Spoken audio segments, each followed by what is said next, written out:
I want to build relationships. I want to make sure that they feel comfortable, that they're comfortable showing their opinion or telling me their opinion, and just making sure that there's like a cohesiveness. So inside of your practice, same thing. Like, what are your core values? How is it showing up? And are you truly in alignment when it comes to the practice and how you're building it? Welcome to CEO Conversations, the private practice podcast. I'm your host, Brandy Mabra. This is your one-stop shop to learn the business side of your practice on a deeper level. On this show, we empower you to own your CEO status to scale your practice for growth, sustainability, and profit. Listen in as we talk about how to market your practice to gain more visibility, hire, build, and engage your ride or die dream team, create streamlined operations, and make financial decisions as a CEO. It's time to show up as a confident leader to create a practice and life you love. Let's get started. Hello. Welcome to another episode of the CEO Conversations Private Practice Podcast. I'm Brandy, and I'm so excited because we are officially in our new podcast studio. Yay! Today, we're going to be talking all about core values in your business and how it's definitely impacting your private practice, different areas of your private practice, especially with the clients that I work with who might be feeling overwhelmed, burned out, exhausted, tired. So this conversation is definitely one that you're going to want to listen to. When we're thinking about creating like our core values, it's important to know exactly where the alignment is for why we're building the practice in the first place. I know for me, one of my core values is family.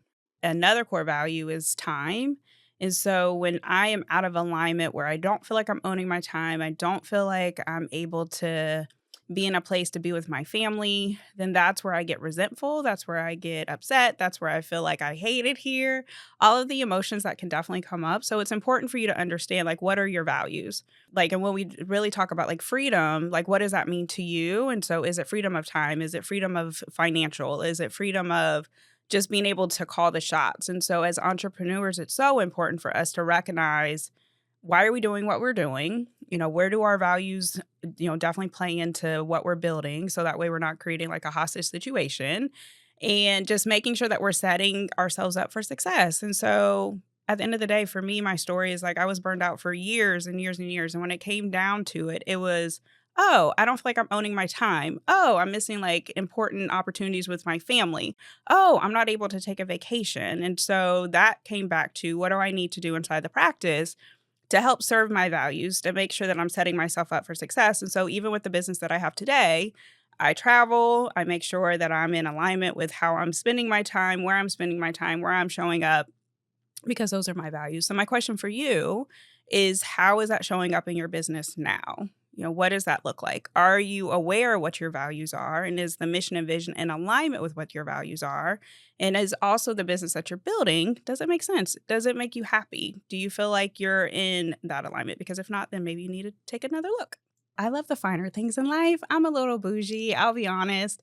And so I love luxury, and I'm all about vibes, and definitely. So even inside a private practice CEO, it's by design that we travel. It's by design that we spend our time in luxury places. It's by design that I'm able to take my laptop wherever I want to go, because I want to own my time. I want to own where I work. I want to own how I work.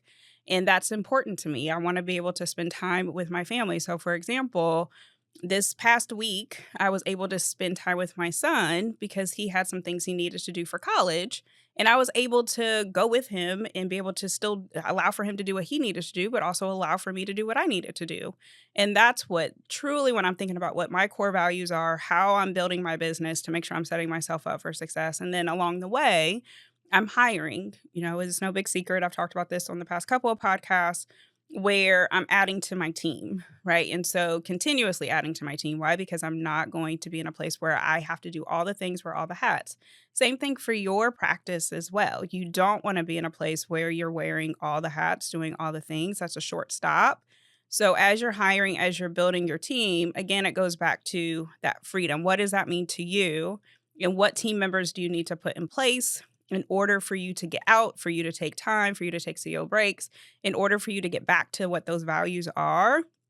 So that way you're definitely building a practice that you love. So for example, in my business, my core values are lifestyle, relationships, and integrity. So, one of the ways that that shows up, especially when it comes to lifestyle, is I like the finer things in life. I'm a little bougie, I definitely love luxury. And so, how that shows up is how we travel with our clients, how we create the experiences, how we stay in five-star locations, and all of those things, right? How it shows up from an integrity standpoint is I stand by my word. I over deliver. I make sure that our clients are completely well taken care of, and that's important for me. It also showed up just with all the practices that I've had to lead and manage was how I handled my team, the conversations that I had. I kept my word. If I told my team I was going to do something, I was honest about it. I was also very honest about if I couldn't do something, right? So when it comes to that integrity piece, that's so important. I'm curious to know when you're thinking about your practice, what are those core values? So when you're thinking about the integrity, are you showing up with integrity? Are you keeping true to your mission and vision? Are you being honest when you don't know what to do as a leader? Are you being transparent? Are you being authentic? Like all of those things can definitely show up. For the last core value, it's relationships. I love building relationships in my business. That's why we work with small groups. That's why even with private practice CEO, it's like so intimate by design. And there's a purpose for that, right? I have no plan at this point in time, despite like the up levels that are happening and the fact that we're in this beautiful studio. But I have no plan of really having like a group with 1,000 plus people, or even some of the groups with 10,000 people. That's just not in alignment for me. And it's because of my core values. The other thing is when it comes to my team, I want to build relationships. I want to make sure that they feel comfortable, that they're comfortable showing their opinion or telling me their opinion, and just making sure that there's like a cohesiveness. So inside of your practice, same thing. Like, what are your core values? How is it showing up? And are you truly in alignment when it comes to the practice and how you're building it? And are you comfortable with it? So, if you're sitting here listening, like, I'm not too sure what my core values are, or if you feel like your practice is not like, usually what clients will say is something feels off. I don't know what's off, but something just feels off. So, that tells me that maybe you're out of alignment when it comes to your core values, or maybe something has changed when it comes to your values. And so, one of the best things that you can do is actually go back to why did you build the practice in the first place? Also paying attention to maybe where things are not feeling good. So if it's a pet peeve, if it's boundaries, if it's I have this expectation, people are not meeting it, like all of those things are going to give you kind of telltale signs for what you can do different, what maybe the next move needs to be. But I always recommend for you to take that time, the thinking time that you need to get the clarity for what feels good inside my practice, what's working. Like, I love this question. What's working? What's not working? Where are we showing up where mission and vision makes sense? And when I'm talking about mission and vision, I mean even personally. Like, what does that look like for you? That personal mission and vision is so important. A lot of times people forget about it. They're very conscious about, like, oh, I have my mission statement, I have my vision statement for the business. But personally, what does that look like? If it's not in alignment, you're going to feel like something is off. So sometimes just going back and thinking about, what is the schedule that I want to work? What's the team that I need? What is the lifestyle that I want to live? How much money do I want to make? What are those core values? So even going back to what I was saying when it comes to like relationships, my family is a big core value. Me owning my time is a core value. The integrity piece, like all of that starts to factor in. So if you're feeling lost or like the ship is just maybe kind of just sitting there, then go back to the core values. So if you're feeling a little lost, then here's three things you can do and three questions you can ask. What's the why for the business? What's working and what's not working? And that should definitely help you get some additional clarity.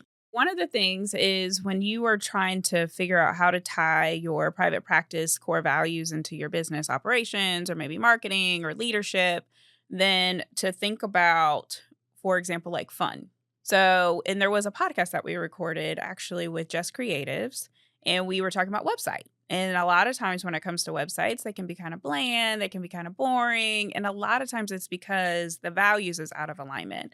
So when we're thinking about like fun, so if you have this fun personality and you love bright colors and that's just your jam, how is that showing up in your practice, right? How is that showing up maybe in your branding? How's that showing up maybe if you have team members that maybe are wearing certain uniforms. So, for example, I work with a physician and her whole team wears the most gorgeous scrubs. They're like this bright pink color, which is perfect for her because she shows up and she has this bright pink type of personality. She's very bubbly, she's very energetic, she's almost just like the Energizer Bunny, is what I call her. But it's very much, it's very clear in her branding how her practice is set up, the furniture that has been chosen, the uniforms that the staff wears, like all of it's so clear. So when you see it and then you meet her, it's like a perfect alignment. And so when you're thinking about that, when it comes to the marketing piece, when it comes to the leadership piece, if you're an honest person, be honest. If you are a direct person, be direct. I mean,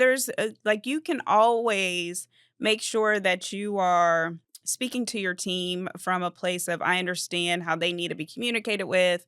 I want to make sure that I am showing up in a place of being understanding and partnering with your team. But at the end of the day, one of the things I will hear from my clients, or even just for me, sometimes I can be very direct in my approach, or where my clients feel bad, like I'm pretty direct, that's okay. That is okay. Sometimes you need that type of leadership style.